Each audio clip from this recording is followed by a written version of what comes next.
আজকের কবিতার নাম হলো তোমাদের খুব মজার একটি কবিতা, খুব প্রিয় একজন কবি, নতুন একজন কবি শঙ্কর দেবনাথের লেখা টম অ্যান্ড জেরি। বলো, টম বলে জেরি। Good, very very. মুড আছে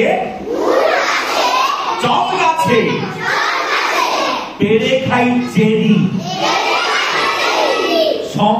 ছয় না যে দেরি,